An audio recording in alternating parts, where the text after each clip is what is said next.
جاري خاڵی یەکەم ئەبێ ئاگامان بۆ بێ کە عولەما ئیتیفاقن واتە بە کۆی دەنگ قەناعەتیان وایە کە ئافرەت ئەگەر حەملی هەبوو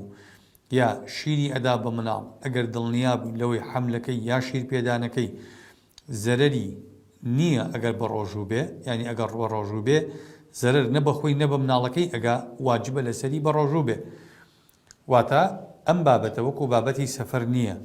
ئێمە وتمان مسافرەکان تووشی مەشەقەت بنیان نەبن بۆیان هەیە بە ڕۆژوو نەبن بەڵام ئەو خوشکە بەڕێزانە کە حەملیان هەیە یا شیرە دەن ئەمانە پێویستە بە ڕۆژوو بن ئەگەر ئەیانزانی و دڵنیا بوون لەوەی ڕۆژۆکە زیان بە خۆیان یا بە مناڵەکانیان ناگەێنێ. خاڵی دووەم عولەما ئیتیفاقن بە کۆی دەنگ پێیان وایە ئافرەت کە حەملی هەبوو یا شیری ئەدا بۆی هەیە بە ڕۆژوو نەبێ ئەگەر ترسی هەبوو لەسەر ژیانی خۆی تەندروستی خۆی یا لەسەر تەندروستی و ژیانی مناڵەکەی. خاڵی سێیەم قەناعەتیان وایە عولەما بە کۆی دەنگ ئەگەر ئافرەتێکی حامیلە ئەترسا لە خۆی بۆی هەیە بە ڕۆژوو نەبێ و دوای ئەوە ڕۆژۆکەی ئەبێ بگرێتەوە. ئافرەتێک ئەگەر حامیلە بوو ئەترسا لەوەی کە ئەگەر بە ڕۆژوو بێ زیان بە خۆی یا بە حەملەکەی ئەگا بۆی هەیە بە ڕۆژوو نەبێ بەڵام دواتر ئەبێ ڕۆژۆکەی بگرێتەوە. خلافێکمان هەیە لەسەرەوەی ئەگەر ئافرەتەکە لە خۆی ناترسێ کێشەکە پەیوەندی بە تەندروستی خۆیەوە نییە و ئینەما پەیوەندی بە تەندروستی مناڵەکەەوە هەیە لەبەر ئەوەش بە ڕۆژوو نابێ وەکو ئەو حاڵەتی کە ئافرەتێک شیرەدا ئەترسێ لەوەی شیرەکەی کەم کا و مناڵەکە بێ خزمەت بێ ئەگەر بە ڕۆژوو بێت تەمە لەم حاڵەتەیە بەڕێزان عولەما خلافیان هەیە هەندێک گەڵێن بە ڕۆژوو نابێ و قەزا ئەکاتەوە هەندێک گەڵێن بە ڕۆژوو نابێ فیدیە ئەدا هەندێک گەڵێن بە ڕۆژوو نابێ قەضا و فیدیەیش ئەدا. ڕەئی ڕاجح لێرە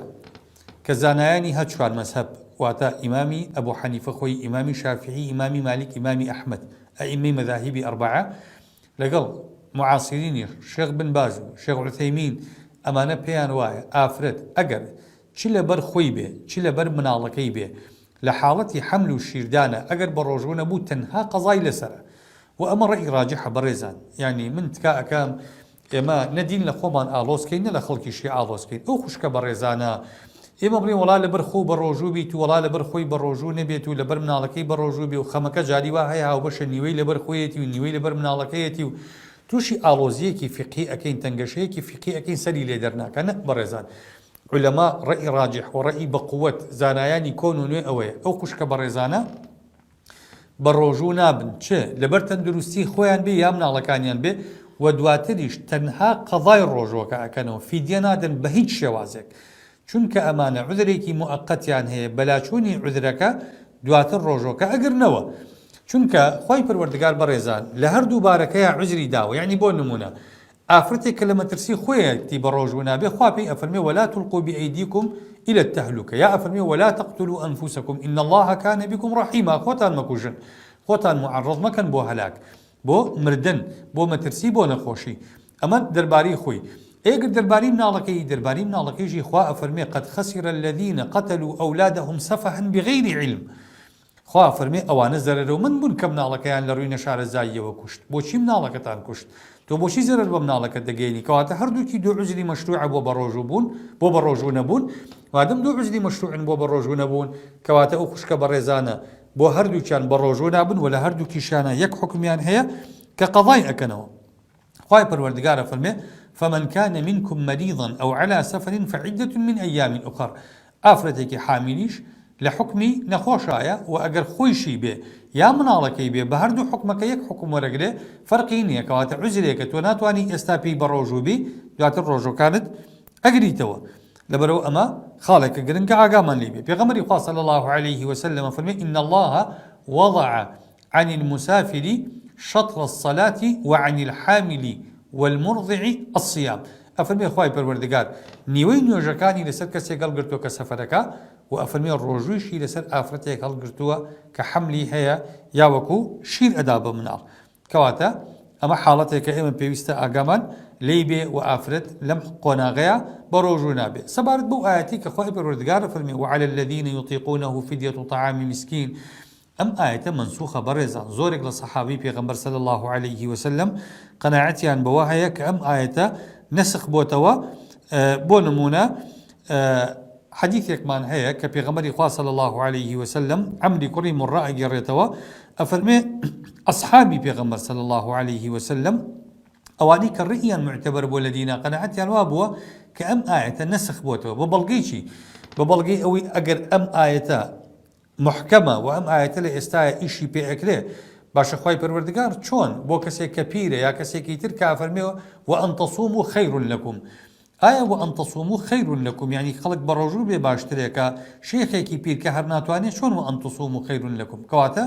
ئاەتەکە نەسخ بۆتەوە بەچی؟ ئاەتەکە نەسخ بۆتەوە کە خوای پەروەردگار بیدایەتی فەرزبوونی ڕۆژوو ئەم ئاەتە هاتە خوارەوە خوای پەروەردگار نەیویست ڕۆژوەکە قورس بێ لەسەر خەڵک اختیاری دا بە خەڵک بەوەی کە خوای پەروەردگار فەرمووی کەسێک ئەتوانێ بە ڕۆژوو بێ بە ڕۆژوو بێ کەسێک ئەتوانێ بە ڕۆژوو بێ و بە ڕۆژوو نابێ با فیدیە بدا کەسێک ئەتوانێ بە ڕۆژوو بێ بەڵام ئێستا عوزرێکی هەیە ڕۆژۆکە ئەگرێتەوە دوای خوای پەروەردگار ئەمەی لابرد ئەم حکمەی هەڵوەشاندەوە وعلى الذين يطيقونه فدية طعام مسكين خوای پەروەردگار فەرمی فمن شهد منكم الشهر فليصمه هەر کەسێک لەم مانگە پیرۆزەیە ئامادەیە و نەخۆش نییە و مسافر نییە پەروەردگارە فەرمێ با بە ڕۆژوو بێ ئەو خوشکە بەڕێزانش ئەم حکمە ئەیانگرێتەوە ئەم لامی فعلی ئەمرەکە چۆتە سەر مضارع کەواتە بۆ ئەمر و وجوبە کەواتە ئەمە ئەبێ بە ڕۆژوو بن